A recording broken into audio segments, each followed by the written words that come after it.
السلام علیکم محترمین، الله تعالی مو جوړ او روغ لره. دوستانو له یو نوې وظیفې سره ستاسو په خدمت کې حاضر یم چې دا وظیفه د رزق کلي ده، د رزق چابي ده، د رزق چابي د رزق خزانې درته خلاصوي. سهار څومره مال او دولت غواړئ انشاءالله هغه به ټول ستاسو په پښو کې پروت وي. مال و دولت به خپله فتا فسي هر هغه ځای ته ځي کوم څه کې چې ته اوسېږې، کم ځای کې څه ته استوګنه کوي. دا وظیفه ده دوستانو د رزق د خزانو چابي یا کلي ده. دوستانو دا وظیفه ده د بایزید بسطامي رحمه الله هم دا وظیفې ته د جنت چابي ویلې ده. دوستانو دا د جنت کلی هم ده او د رزق د خزانو چابي هم ده. نو دا وظیفه وکړئ انشاءالله په دې دنیا به درته الله تعالی د رزق دروازې خلاصې کړي چې څومره مال و دولت غواړئ، څومره روپۍ غواړئ، په کرباو په کروړاو په عرباو روپۍ هم یې الله تعالی درکوي. او په آخرت کې دا د جنت چابي ده. په آخرت کې به الله تعالی درته جنت خلاص کړي، د جنت دروازه چې څومره نعمتونه تاسو غوښتل هغومره به درکړي او د جنت له خزانو څخه به الله درکړي. او په دې دنیا به هم الله تعالی قسم ته نعمتونه درکړي. دوستانو دا وظیفه ده د لا اله الا الله، دا سیده دا د جنت له خزانو څخه ده. بایزید بسطامي رحمه الله څخه یو یهودي عالم پوښتنه وکړه چې د جنت خزانه د جنت چابي څه شي ده، د جنت کلي څه شي ده.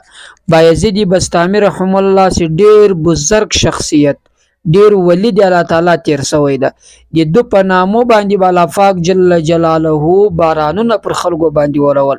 د دو نوم به ورته وسیله کوي، ورته شفیع به کوي، په هغه په برکت سره به الله تعالی پر خلکو باندې هغه خالی ختموله. نو دوستانو بایزید بسطامي رحمه الله داسې شخصیت تیر سوی ده. هغه د یهودي عالم توای چې د جنت کلی سیده هغه لا اله الا الله محمد رسول الله ده.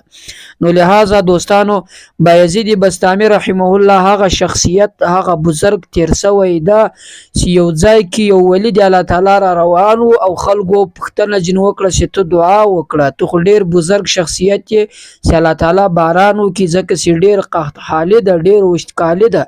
نو د مبارک دا خبره وکړه د بزرگ سی الله د ما د سترګو پرې باران وروي. نو کتابونو کې راځي چې په هغه سات کې باندې داسې بارانونه وورېده چې اوبه نه سرچپه کېدلې. د خلکو له دې سړي پوښتنه وکړله د بزرګه چې تا کم دی کار کړی دی چې ستا په سترګو کې څه و چې تا الله تعالی ته شفیع کړي، الله تعالی دې ستا د سترګو په برکت سره باران ووروي. دی ورته فرمایي چې ما په دې سترګو بایزید بسطامي رحمه الله لیدلی دی. ماسترګ الله تعالی ته ګران شوی، ماسترګ الله تعالی ته محبوب شوی. نو ځکه چې د ما د سترګو فروي سره الله تعالی جل جلاله د بایزید بسطامي رحمه الله لروي څخه باران ووروي، ځکه چې به د سترګو ما هغه شخصیت لیدلی و. نو لہذا دوستانو د بایزید بسطامي رحمه الله داسې شخصیت تیر سوی ده. اولین خو ګوري تاسو وګوري بعضی خلک وایي چې په دې وظیفو سره د انسان مشکلات نه حل کیږي.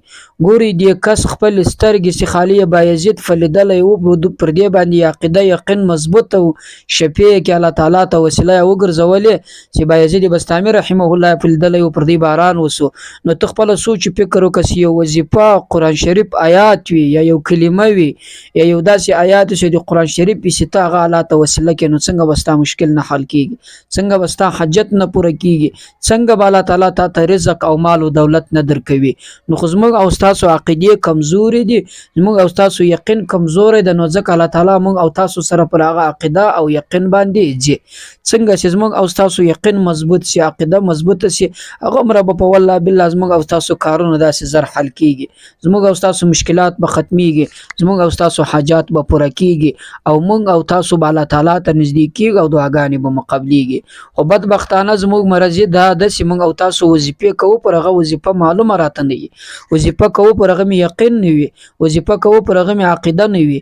نو لہذا چې وظیفه کوي یقین دی نه وي، عقیده دی نه وي، ترخیته دا خبره د سیمه کوونو. نو ځکه چې یو شی چې کوي چې هغه مثلا پر هغه باندې تا یقین نشته، یو وظیفه کوي عقیده دی نشته، نو هغه به تاسو څنګه ګټه درورسي، ستا مشکل به څنګه در حل کی او ته په ځړ نازړ سره کوي. نو لہذا دوستانو د رزق د خزانه د خلاصولو مثلا د رزق د چابي د قلب د غرزولو او د کلیسې دغه وظیفه د زینن در سره شریک کوم. کله چې دوستانو ماخستن ویډیوګي تر ویډیو کېدو مخکې زر واره دا کلمه ووایاست لا اله الا الله لا اله الا الله سل واره دې پرکه بس لومر محمد رسول الله کې وای.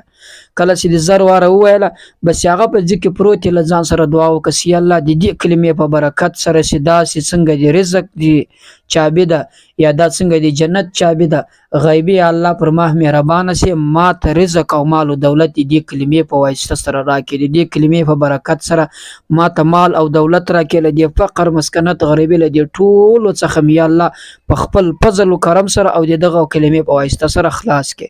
نو ان شاء الله ډیر مجرب عمل د تاسو هر مخستن کوي سی ویډیوګي خپل به دې فائدہ تاسو ویني چا سي هم کړه دغه په ژوندۍ کې ډیر هغه څه تر لاسه کړي کم سي د ضرورت ورته لري.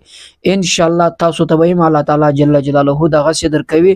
نو کوشش وکړئ پر دغه طریقه باندې دا وظیفه داسې زر واره کوي هر مخستن سي ویډیوګي یو خو تر ساره پوری الله تعالی دا ټول شپه په عبادت کې در حساب کې بل خدای مکړه ک انسان ته په مرګ ژوند خو باور نشته ک په دغه حالت کې مرګ ورته رالی په دغه شپه کې نو سار بیا الله تعالی جل جلاله سي د وفات سره تعالی جل جلاله به د جنت ته د دې کلمې په برکت سره بوزي ځکه چې په دې کلمې کې نورم ډیر خصوصیات ستاسو د جنت دروازه ده د جنت چابي هم د جنت دروازو د دې په برکت سره الله تعالی و انسان ته د جنت دروازې خلاصوي د جنت د کلید هغه درته خلاصيږي.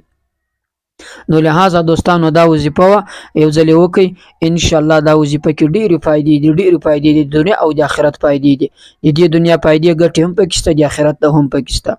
الله تعالی دې وکي دوستانو چې دا وظیفه تاسو وکي او خو سوي وي تر نور ملګرو هم ورسوي لنو تر نور وظیفو پورې لمون سره اوسي. الله تعالی مو خوشاله. السلام علیکم ورحمت الله.